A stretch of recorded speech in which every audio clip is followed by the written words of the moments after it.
We started this bit with a sentence which I'll just read because it started me off on this search for a theory about representation, is that in terms of representation, traditional forms of interaction do not work for many groups, and alternative spaces have emerged in which representation is staged.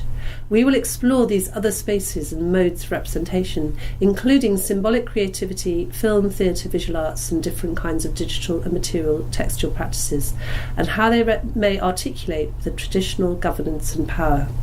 Now, this sentence really made me think and was really valued by the AHRC, because this sentence starts to raise questions about the kinds of representations that we're talking about. Representation in people's minds starts with the idea of voting, possibly, or going to your local council and writing a letter. But for me, as someone trained in English literature and working in the arts and humanities, representation is fundamentally about everyday life, but also fundamentally about different, what I call modes of representation. So when I thought about this question, starting with this idea of other forms of representation from traditional forms like voting, I start with this idea of making your voice heard in different formats, so film, theatre, all those different formats. And for me, the work of Günter Kress is really important, because Günter Kress's work, in particularly his book Before Writing, which is one of my favourite books, actually talks about the connection people have with particular modal choices. Now, a mode is a form of expression. It's kind of materialising your form of expression. So it could be a mode that is visual, drawings, a mode that is gestural. It's stuff that is materialised, and modal choice is something that I think we need to really pay attention to in terms of representation. We need to think about the ways in which meaning-making systems are culturally shaped. So the ways in which young people decide to shape the stuff that they think about shift all the time. Yesterday I was talking to a group of young people who talked about YouTube being where they would put their ideas.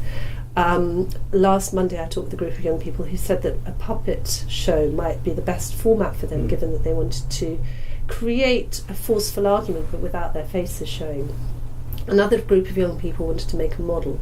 Some people feel more comfortable in particular modes, and I think the generation that has just, in the kind of more powerful spaces of society, are very linguistic, and certain forms of schooling privilege a linguistic regime, exam-driven, assessment-driven regimes, and we have to question that. And I think one of the things we need to think about is those are culturally shaped. They're not givens. They need to be seen as something that is contingent on certain kinds of practices. So moving on from Günter Kress, Ruth Finnegan's work in her book Communicating, which I'll just hold up here, really is one of the best books for thinking about representation, because she started her work in Africa, looking particularly in West African contexts of performance and oral speech.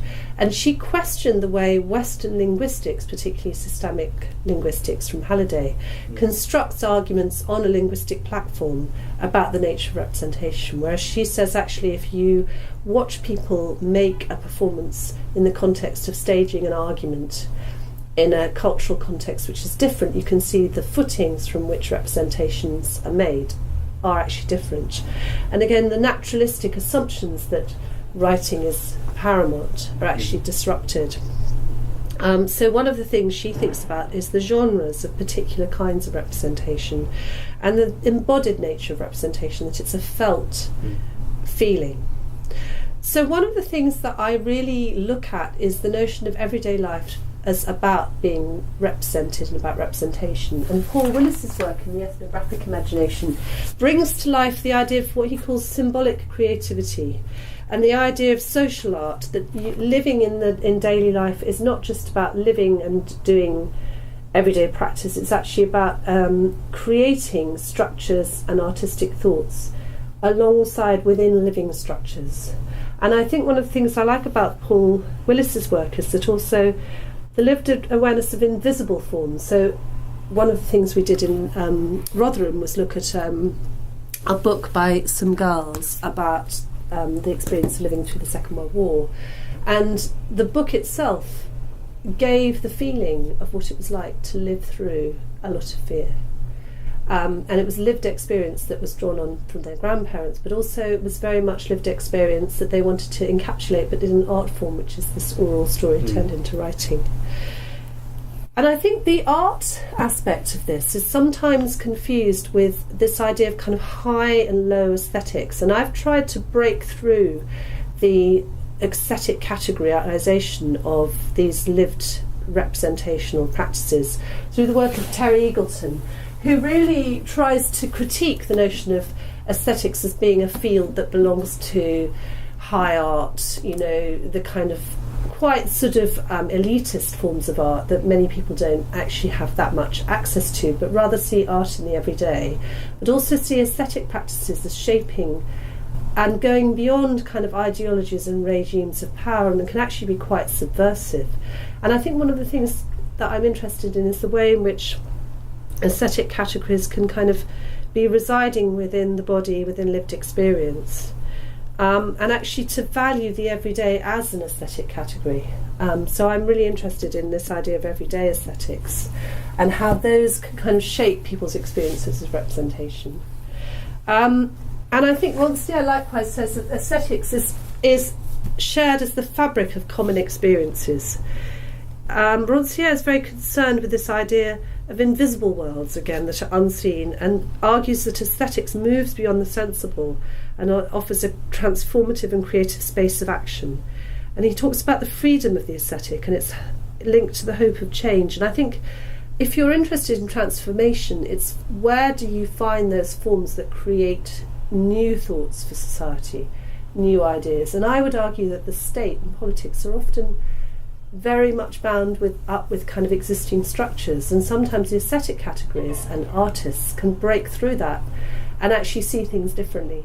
And some of the Turner Prize winners have done that, like Jeremy Deller's Battle of Orgreave, but also art can kind of actually disrupt as well the kind of taken for granted, this is how we do it, this is how it is, practices which have imposed upon people certain kind of quite deadening forms of political control. And I think that's why I'm really into aesthetics as a category that kind of frees people up.